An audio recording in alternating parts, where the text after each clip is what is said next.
And some argued that the emergence of differential cultural traits across the globe, where cultural traits can be norms, beliefs, or values, led into growth-enhancing cultural norms in some regions of the world and growth-retarding cultural norms in others. And this was invoked in order to explain, for instance, the Italian divide. If you think about income per capita in southern Italy versus northern Italy, it is about 2/3. Income per capita in the south is about 2/3 of income per capita in the north. You cannot explain it by differential institutions. Italy is governed by the same institutions, and this was, as I said, explained partly by cultural norms. But again, when you think about cultural norms, there are rare instances in which cultural mutations are occurring in the course of human history. Typically, cultural norms are a byproduct of the process of development. Let me give you two examples of cultural norms that are critical for the process of development. And one of them was touched upon by Vangelis in his kind introduction. So first, one important cultural norm in the course of human history is long-term orientation, patience, because this governs education decisions, saving decisions, and technological adoption. And it turns out that there are great variations in long-term orientation and patience across societies. Some societies are incredibly patient and future-oriented. Other societies have difficulties in delaying gratification. And when you try to understand the variations in long-term orientation across the globe, it turns out that they can be mapped to geographical conditions that were prevalent hundreds of years ago and even thousands of years ago. And this has to do with the return to agricultural investment. So in places where the return to agricultural investment was higher than otherwise, individuals were induced to be engaged in farming. And why is it so important? Because farming is forcing you to be engaged in a process of planting, harvesting with some delay, and storing seeds for the next year production. Namely, it's a future-oriented activity. Think about other societies. Societies of fishermen. There, nature is not training you to be long-term oriented. So if you look at variations in the return to agricultural investment across the globe, it turns out, as I said, that due to the fact that it affects planting and harvesting, it affects future-oriented mindset across societies. So an important cultural trait that, again, is a byproduct of geographical conditions. Perhaps the most important cultural traits in the process of development. Another interesting element that perhaps is slightly less important in the context of the growth process, but nevertheless is intriguing, is the suitability of the land for the use of the plow. When we look at variations in the suitability of the land for the use of the plow, naturally this will affect the adoption of the plow across societies, and since the plow is associated with great amount of upper body strength, this gave an advantage of men in agricultural production as opposed to women, and ultimately generated gender biases in societies. So we see that the suitability of the land for the use of the plow generated a gender division of labor, gender biases, and ultimately lower labor force participation in, say, Southern Europe as opposed to Northern Europe, where the plow was adopted much later. So again, geography appears to be the underlying factor behind cultural elements as well. So this takes us into the shadow of geography, okay?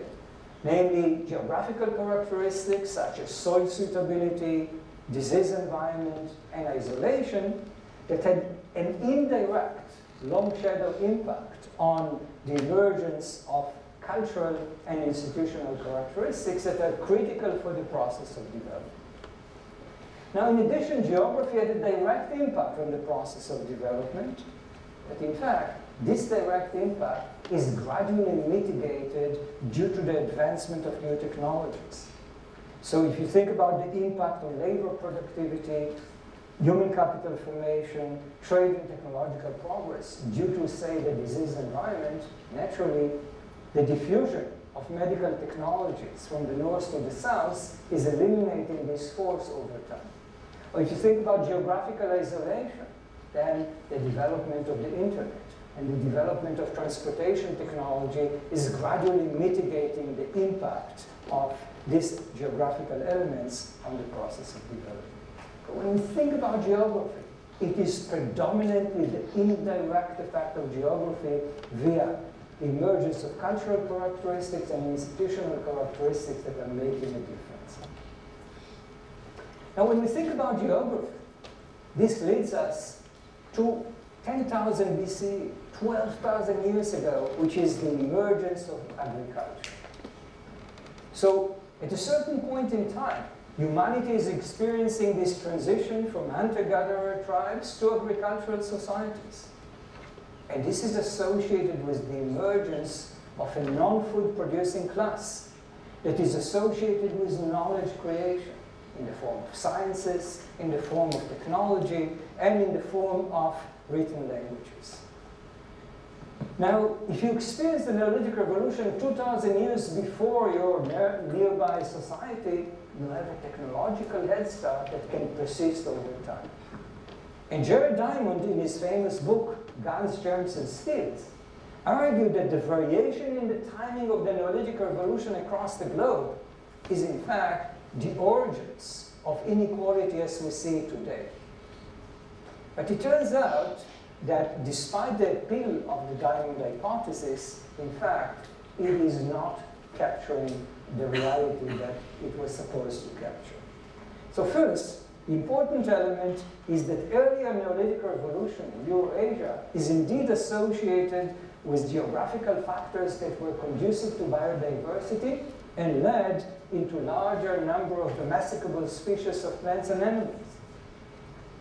And in addition, the east-west orientation of the Eurasia landmass was conducive to for the diffusion of agricultural practices across societies.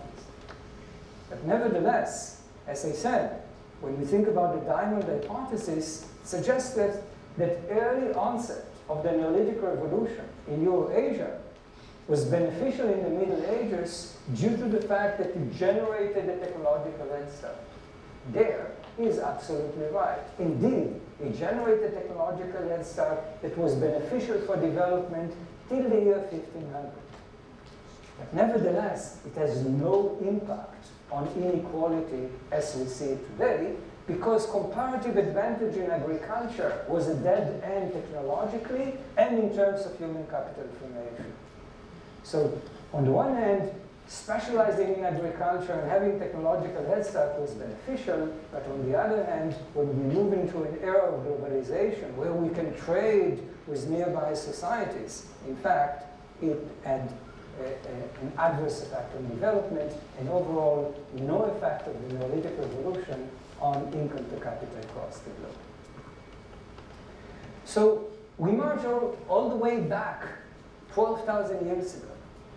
But what I'm about to show you is something that is incredibly striking, which is an event that occurred 60 to 90,000 years ago, which is massive exodus of humanity from Africa in an attempt to populate the world.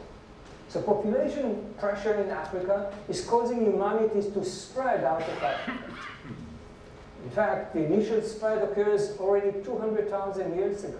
And in fact, the earliest site in which we have remains of Homo sapiens outside of Africa is in fact in a cave here in Greece. And it's dated to 208,000 years ago.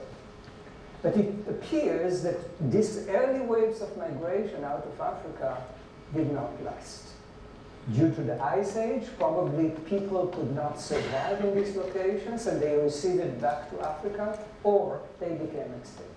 Ultimately, everyone in this room is a descendant of the migration that occurred nearly 60,000 years ago. So during this migration, humans are migrating out of Africa. They enter into Europe around 45,000 years ago, Central Asia around 100,000 years ago. They entered into Australia 47 to 65,000 years ago. They cross the Bering Strait 25,000 years ago. They march into North America as early as 23,000 years ago. And they march into South America 14,000 years ago. Why is it important? Well, so during this exodus of modern humans from Africa, departing populations carried with them only a subset of the diversity that existed in Africa. Whether this is cultural diversity, or phenotypic diversity, or behavioral diversity, or linguistic diversity, it's not really critical here.